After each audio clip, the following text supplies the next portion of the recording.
Today at Free Field Training, we are going to be talking about my duty bag that I use as a police officer. There are going to be some things in this video that maybe you would not have thought of if you're just coming on to being a cop, and maybe some things that if you're a seasoned veteran, you might pick up along the way. So stick around for some ideas that I've come up with in the last 16 years. Today, we are going to be looking at a seat back organizer. Then that's not normally my preference. This is the first time I've used a seat back organizer for any long period of time, and I found some pluses and minuses to using this seat back organizer style bag versus having a more traditional square style bag or one that's more of a briefcase. This one that we're looking at today is a 221B seat back organizer. The exact model along with links and all of that will be down below in the description. I'm going to show you how I've used this, some of the things that I like about it, some of the things that I dislike about it, and some things you should know before you start getting into one particular type of duty bag or another. I have other duty bag videos. I'll put some links up there and down below for different types of duty bags, and so when I compare them and this, you'll have an idea of what I'm talking about if you want to see some visuals of it. So this organizer I have with my Lunchbox on front. Normally when I have a traditional rectangle duty bag, I'll have my Lunchbox sitting on top, and the problem that creates with the Lunchbox sitting on top of your duty bag is that then it's hard to get your paperwork in and out of the bag, and that's one of the things that a seat back organizer like this one tends to do really, really well. This is the Harlej from 221B, and it's designed so that you can access the things inside this big main pouch very easily. So the way I have my Lunchbox attached to the front of this and the bag attached to the seat is by clips. This bag's got two Fastex buckles on the top that are meant to attach this first layer of storage to the bag itself. I use those just to attach my Lunchbox to. This has all of my personal stuff I keep in here that I might have to bring into the house at the end of the day. So my bag can either stay in the squad if I have a squad that's assigned just to me at the time, or like right now, this has to go into my personal car. This is going into the house. That's staying in the car in the garage, so I don't have to worry about moving things in and out. Personal stuff, work stuff. The front panel that's attached with these two Fastex buckles velcros in. It allows you this big space in the front with lots of little zippered pouches and another big space with Velcro in here. The idea behind this is if you want to Velcro pouches in here or name tape or something else, you can put that in there. You could keep things like your reflective vest tucked away somewhere out of the way, and then be able to have more space for other things there. I'm using that just to attach my Lunchbox to, because for my purposes, that makes the most sense. There's Fastex buckles at the top of this so that you can clip them together, and in the wintertime, you can shove a big jacket down inside of here.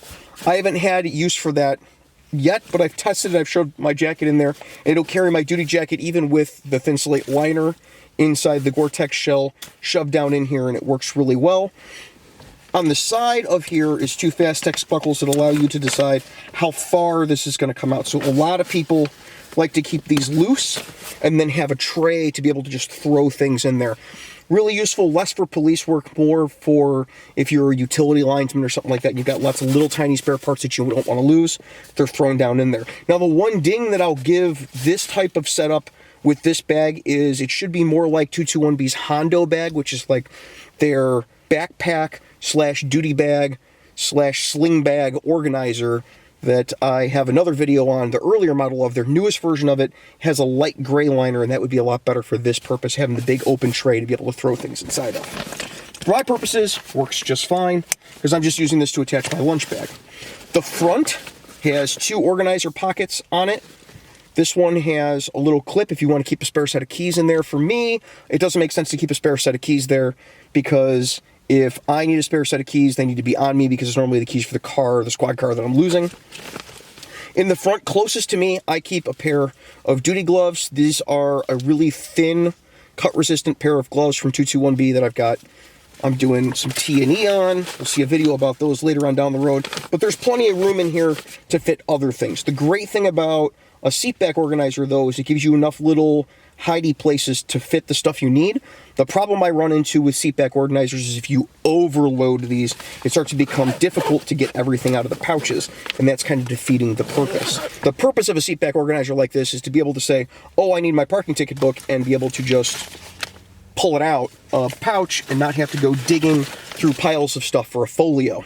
Same thing with your clipboard. I can just pull it out, and there's no reason to dig through piles of things. Oh, I need a IBAN book. I can just pull the IBAN book out, and it's right there in my hand, and it goes back easy enough. It allows you to access everything from the top again. That's why I keep my Lunchbox up front. The front of these, one is Molly webbing. Most people, I think, are going to leave this just for attaching pens to, especially in police and security work.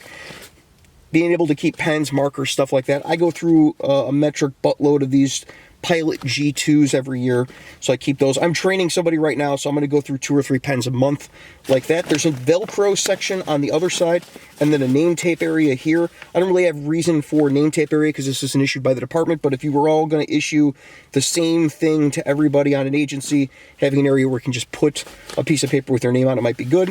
This is a Velcro strip up here. Again, you could put name tags, flag pouches, whatever you want on that.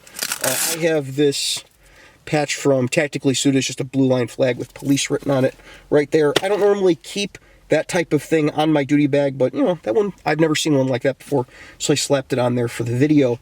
The central pocket is pretty self-explanatory. I've already shown it. It's about elbow deep for me. If I get my fingertips down to the bottom, it gets to about my elbow, so that's about, yay long, pretty long. Good 18 inches at least deep in here. According to some of their promotional materials, Suresh over at 221B, the owner, says that you might be able to keep a midget in here, but I tried climbing in this bag and was unable to fit more than both of my feet up to my knees, so you're not going to be able to store a midget in here. Also, I don't think these straps that attach it to the seat are going to be sturdy enough for that. On either side of the bag are big storage pockets that are lined with laser cut Velcro all the way around. So if you wanted to attach, say, a medical kit to it, you could, as long as it's got Velcro on the back. One of these kits that's made to attach to a Velcro backing and get ripped off, you don't even need the Velcro backing. You can pop it right on there. And then if I send somebody to my car and say, hey, go on the passenger side of my car and grab the medical kit, when they open the door, that's what they're going to see. And that's it. Obviously, my personal car, like this one, it's not going to be an issue, but when it's in the squad, it's going to be in the same position. You open the door, there it is, big first aid cross on it, sitting right there. There's no buckles to maneuver or anything. They can just rip that right off. On the far side, I keep a bunch of flashlights and zip cuffs and such in here of different varieties.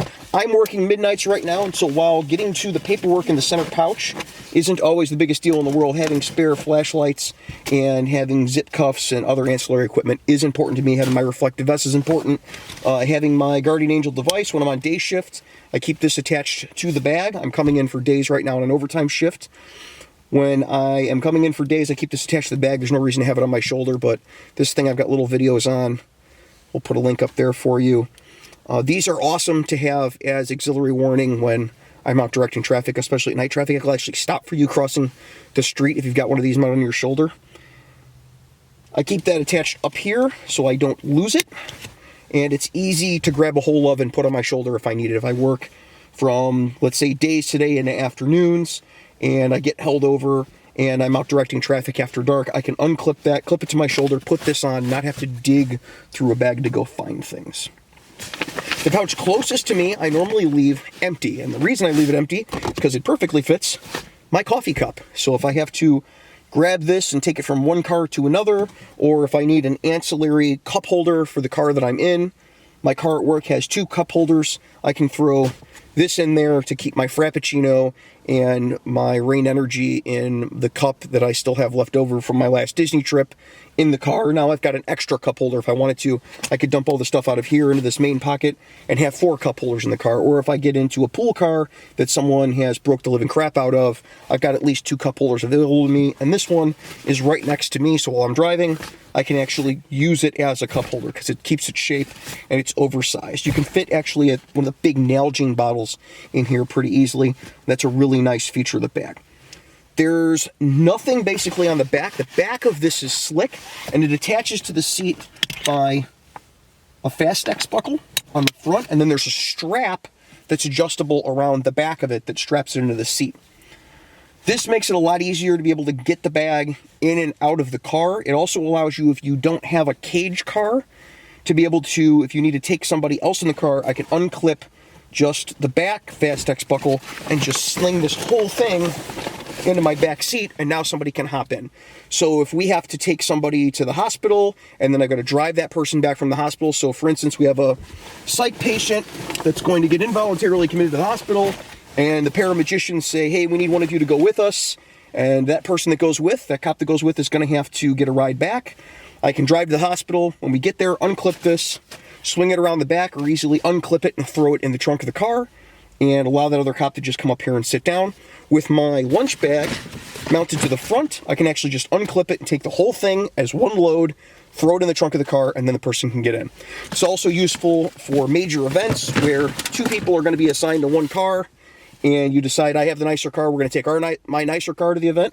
I can take all of my stuff out of the front, throw it in the back, and it's still all organized the same way. There's no like multiple buckles and crap going on with it. The inside of this main pouch is separated out, so like I said, I can have my ticket books and my warning books in the front, and an old N95 mask, you can tell when this video was made, in the front section of it, my main clipboard with most of my paperwork, my loose paperwork in the middle, and then be able to keep short form notifications, bond books, and stuff in the back. And it separates out easily enough where it's easy for me to just grab any of them and not have to fight with the duty bag. And if you've ever done this for a living, you know fighting with your duty bag to get paper out, especially when you can't see in the car, especially with the new Explorers that have the dome lights that are ridiculously not bright. They're like a little tiny 5mm LED up there that gives almost no red light inside the car. It's really hard to dig through this stuff and get to what you need, and this makes it a lot easier. The downside to all of these seat back organizers, including the 221B Harlej, is that there's a limited amount of space to keep stuff in secured. Because of the open nature of the main compartment and the side compartments, if you're the type of person who's going to share a car with someone but leave your duty bag in the car, this might not be the best option for you. Because you can't zip it closed, throw it in the back, and then when that person gets into a pursuit, not have your stuff strewn all over the back of the car. If you throw this into the trunk, especially the cargo area of modern police SUVs, and somebody gets into a rough pursuit or something like that, or just likes to drive over every pothole, you're going to find your stuff dumped out. When this falls over in the back of the car, it's all going to be dumped out all over the place. So it's not the best option for that. But if you are working private security, or you have an assigned car, or you pull your duty bag out of your patrol vehicle every day and put it into your car, it makes it a lot easier to keep your stuff organized inside of the bag. If you're the type of person that wants to be able to seal your bag up and be able to throw it in the back of the car and leave it there and then just take it and bring it up front anytime that you're working, so you're not carrying things in and out of your personal car, you just keep all your paperwork in the squad at all times, even though you're sharing a car with somebody. The Hondo bag, they also sent me one of, and we're going to be looking at that in a couple of months. I'm going to take all of this stuff, I'm going to load it into the Hondo bag, probably some other stuff too, because like I said, it's a lot easier to load a sealable bag up without spilling stuff all over the place, and we're going to give that a look. Again, that one has a gray interior liner, which is better if you work nights. I'm imagining at some point they might upgrade this with that, and I'd be very interested to try that out as well. Until next week, you guys be safe. Take care of each other. Hey, thanks for watching Free Field Training on YouTube. And while you're here, why don't you check out some of these other goofy videos that I've made? Or you could subscribe, or maybe go over to Patreon and see how you get your name put on the videos like these fine folks over here. All the links are, of course, down in the description. We'll see you guys next time.